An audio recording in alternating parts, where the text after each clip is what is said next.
Do you know, I dreamt of this moment so much. Hey everyone, thank you so much for tuning in. I'm so grateful for the 1,000 subscribers that have come on this journey with me in just over 4 weeks. And today I have something really amazing to talk to you about, and that's about my experience on Dragon's Den. So for those of you that didn't watch, we were featured on Dragon's Den as part of our toothpaste tablet brand, Parlour Toothpaste Tabs. It was on BBC One on the 29th of April 2021. Next to enter the den are friends and business partners Dr. Simon Chard and Dr. Rhona Eskander. I'm sweating already because I'm nervous. Who believe their new brand has the potential to change their customers' daily grooming routines forever. The product that we've come up with solves a major problem that many people aren't aware of. Take your time and then blow them away. I've had loads of questions already. I'm still on the adrenaline high of the show yesterday, and I thought it would be a great way to discuss the video based on the questions that you guys have been sending me.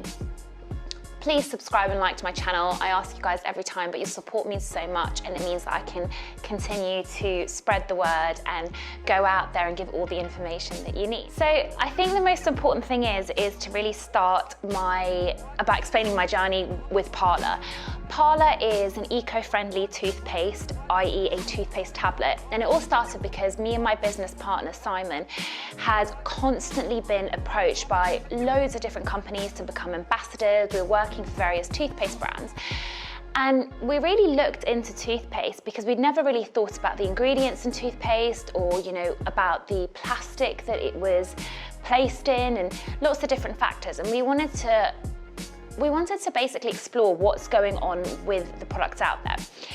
Now, I'm going to tell you guys a really shocking fact, and that is that it takes about 500 years for a single toothpaste tube to disintegrate. That's pretty gross, i.e. every single toothpaste tube that you and I have ever used, or perhaps the majority of the world, still exists somewhere on this planet. And I don't know if you guys have been watching Seaspiracy recently, or even lots of David Attenborough's documentaries and programs. We have to change. We cannot continue living the way that we're living at the moment, because if we don't make that change, the world will end up into complete devastation, and it's our responsibility and our duty to do something about it. We also looked at the ingredients in toothpaste, and we found that a lot of them contain, I don't want to say harmful, but irritant substances. So for example, a lot of them have SLS. SLS is also known as sodium lauryl sulfate. It's a foaming agent, and people are really used to it. We have it in our shampoos and our hand soap, and we think it's somehow linked to cleanliness. But it's not, it's just a placebo effect in a way.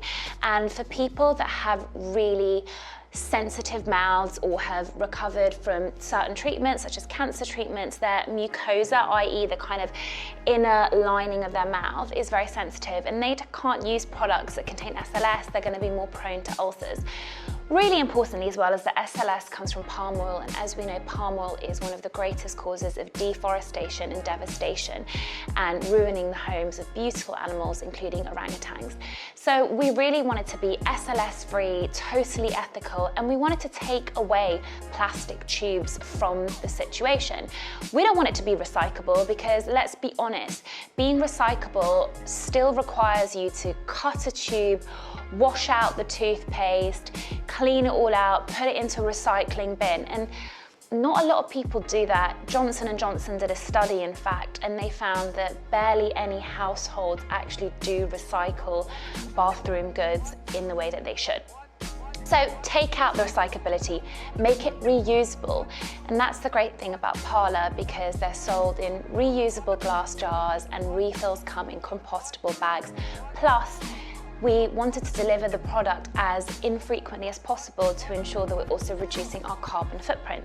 So that's how we came up with Parlour. The other thing that people always ask us is, how did you guys come up with the name? So the name Parlour actually means pearl in Swedish. And we loved it because for us, it resonated with having pearly white teeth. It also resonated with mother pearl and nature.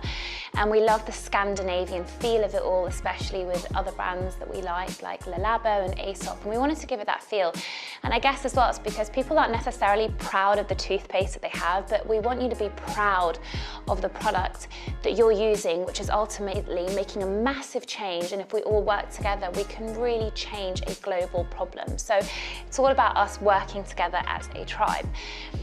So that's a little bit of the story, and it's so funny because when we first started out, it was me and Simon, as I'd said, and also our other amazing business partner, Adarsh. He is the quieter one of the group, but definitely as important. And he had approached me about another product line, and I kind of brought us all together and said, let's do this.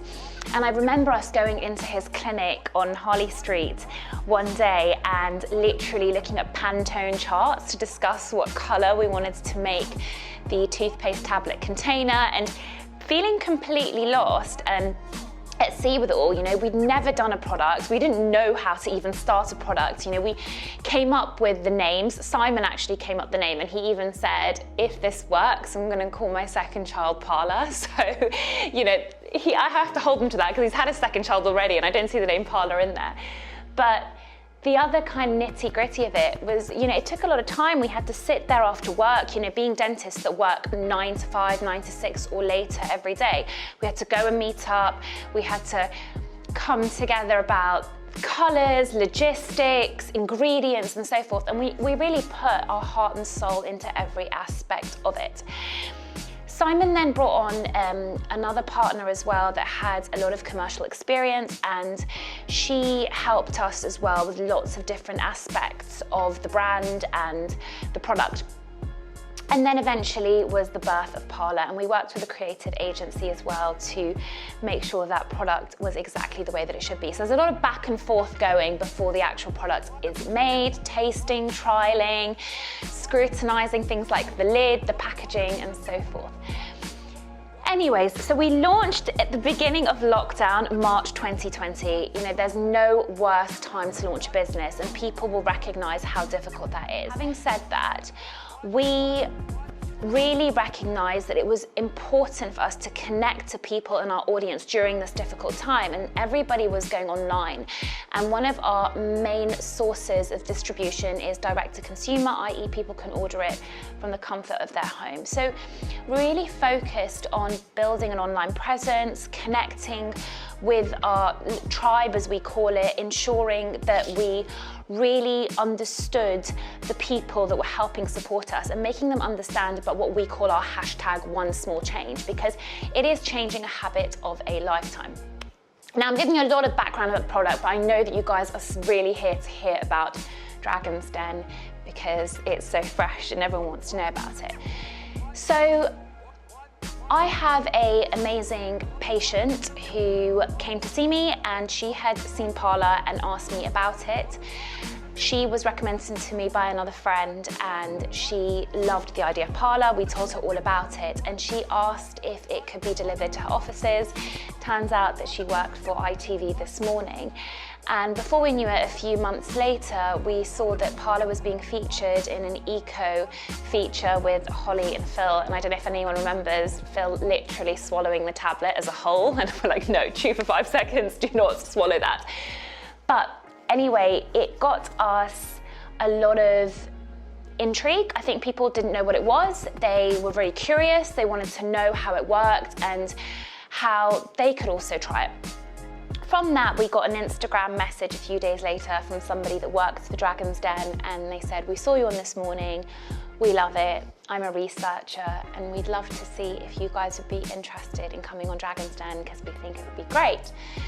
So that's basically the beginning of the end, because we obviously jumped at the chance. And I just wanted to state as well, I think it's really important, I have been obsessed with Dragon's Den since I was 18 years old, and I'm kind of embarrassed to say this, but I think it's important to say this, that as a young girl, I was like, oh, I'd love to know somebody that has been on Dragon's Den and done this. And then I grew older and I got more obsessed, and I was like, I'd love to have a life partner that could be on Dragon's Den, and really like manifested this into somebody that I wanted to be with, date, marry. And then now I was like, do you know what? Screw that, because I can do that myself. So I think for me, mentally, I manifested me going on it more than just a man going on it. And I guess I'm just telling you guys that because I want to encourage you that anything is possible, and as a female you can do anything that you want if you put your mind to it. So I had to share that because there was definitely like a pinch me moment yesterday where I was like, I always wanted to be with someone on Dragon's Den or know somebody, and now I am that person. So I think for me that was a massive milestone in my life. I definitely had self-limiting beliefs before we went on, thinking, oh, are we good enough? The business was only 6 months old by this point, so there was a lot to do, and because we were in our embryonic stages of the business, we had a lot to prove in a way, because ultimately the Dragons needed to believe in us and believe in us as a brand and what we were doing, and that our mission was so important to us as well, because the numbers weren't necessarily what they would want to hear, and I'm sure when you saw the episode that was certainly the impression that you got. So Simon wrote the pitch, which was great, and then we delegated different parts to each other. The actual pitch is 3 minutes, but when you go on there, it comes across as being a lot shorter. And we got given all the logistics, so go down to Manchester, go the night before, and then you'll be going into the studio later on. So we went into the studio the next day. The night before was so stressful, and I'm going to show you some behind the scenes stuff where I'm literally in my bedroom and in prep. Going on Dragon's Den for Parlour, and we actually, loads of people were like, oh, you guys applied. No, not applied. We got asked. We got asked. It came for us. Yeah. So here in Manchester with my amazing business partner Simon, and we've had to keep this a secret for so long, literally 2 or 3 months. Yeah, 2 or 3 months. It's kind of biteful. It's like 8 a.m. here. Officially on our way now. It's been the longest morning of my life. Mask is going on, but it literally has been the longest morning, so we'll keep you updated and it's all done. Just everything feels like you're doing an A-level exam, again, because you're just so nervous about it. And there's only so many times that you can practice the pitch between yourselves or in your head, and then you kind of get like, okay, I just want to get it done, a bit like an exam. So we went in there, and obviously we were isolated because of COVID. There was, no ability for us to interact with each other. They were being really meticulous about ensuring that we were social distancing and all that sort of thing. The set design was designed by my sister. She is an architect. She's amazing, and we really wanted something simple but also really eye-catching to ensure that they got the message, because we have a really strong brand presence. We are not like any other toothpaste tablet company out there, because we are unique in our ingredient deck. Everything from the ground up has been about sustainability, but also being good for you and the environment. So I think that we do have something unique. So guys, can I start by saying I already use a tablet. Wow. But the taste isn't quite right. This is better. It's great to hear. It's presented in a much better way, and it's got a really lovely minty taste. Eventually we got called in, and the elevator moment is, you know it's going to happen. And obviously when they did that behind the scenes with Simon talking, we were really nervous. But once you're in there and once you do your pitch, things just start coming out. And it's funny because a lot of people have said to me, you seem really calm and collected whilst it was on. And I think the truth of it is because I really spoke from the heart. I didn't have these answers sort of pre-done in my head and I hadn't practiced them. I actually spoke from my heart. So when all the dragons asked the questions, I just composed myself and answered them in any way that I answer anyone, whether that's a consumer, my friends, my family. And I think that's why I came across as being so calm. And if that's one piece of advice that I'd give somebody, is that, of course, go in, do your homework, know the numbers. Simon and I delegated our parts to each other, i.e. he would be talking about the numbers, about percentages, about the business. I talk more about the commercial and the marketing side of that because that's my role. Know your role. Simon and I really supported each other, and it's extremely important in a partnership and a business. But putting yourself in front of dragons or investors, I think it's really important to show them that you have the strength and the ability to work as a team.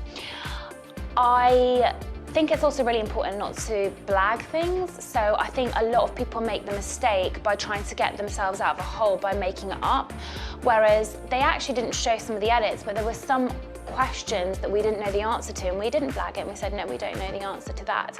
And I think they respect that a lot more than somebody pretending to know.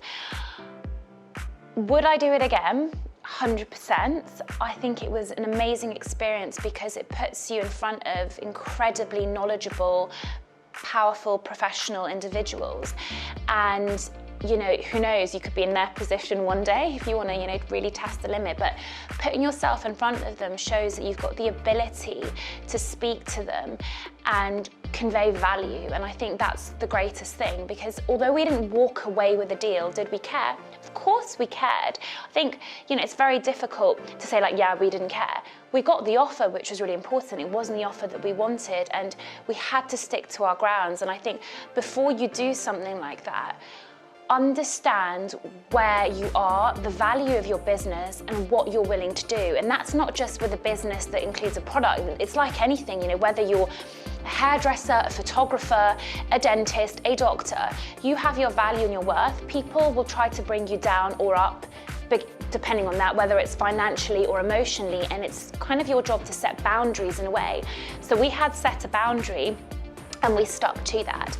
And I think that was one of the hardest things to do, but in hindsight, perhaps the best thing to do, because you know in your heart where your business, you want to take your business and where it will go. Okay, unfortunately, we wouldn't be able to take that deal. That's a shame. Well, good luck. Good luck. I sincerely hope that you take over the world with that, Yeah, and good luck I with will that. be switching. Thank Thanks for your time, guys. Thank you for your time. Bye. Simon and Rhona decide to go it alone. So from the experience, I learned so much, and I think it really pushed the boundaries to understand my business better.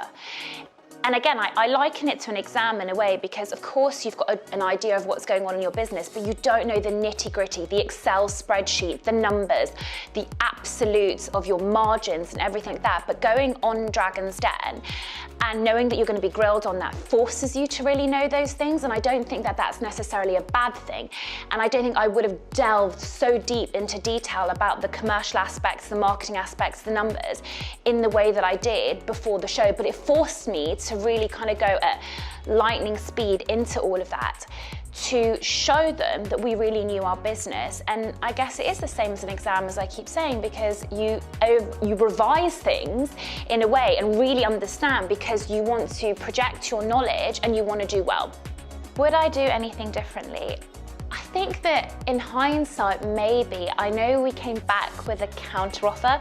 Perhaps we would have maybe discussed paying one of the dragons back, you know, if we got a certain offer, and then giving them their money back and then reducing the percentage. But it's all very well saying that. When you're in that moment, there's so much going through your body.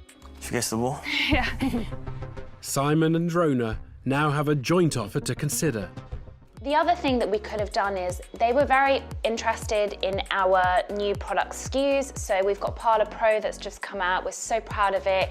It's the first toothpaste tablet that's got so many different benefits, including having hydroxyapatite, which is a key ingredient that provides the building blocks to enamel. It causes incredible gloss and shine. It helps prevent sensitivity, and we are the first ones on the market.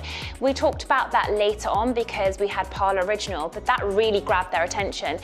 And in fact, some of the dragons were like, oh, we wish you talked about that more. And they didn't feature that at the beginning, so I think perhaps we would have talked more about that. But as I said, we were at such an early stage of the business, we didn't hone in on that. People also have asked me, how do you speak to the camera so freely and with such confidence? And the truth is, yes, there's a difference between being an extrovert and an introvert. I do believe that some people are naturally more shy and some people are less shy. However, confidence is like exercising a muscle. The more you do these things, the stronger you get and the easier it becomes. It is about exercising it. If you are camera shy, practice speaking in front of the mirror to your family. When I was in my early stages of doing lectures, for example, I would just talk to the mirror, talk to friends and family, and I would just keep doing it and keep doing it. There are tools out there to help you overcome that fear. Of course, I loved the camera since I was a young age, literally 3 years old, but I know that I'm an anomaly. A lot of people don't have that, but don't let that hold you back. It shouldn't hold you back, because if you do want to put yourself out there, you can, and there are so many people that have overcome that.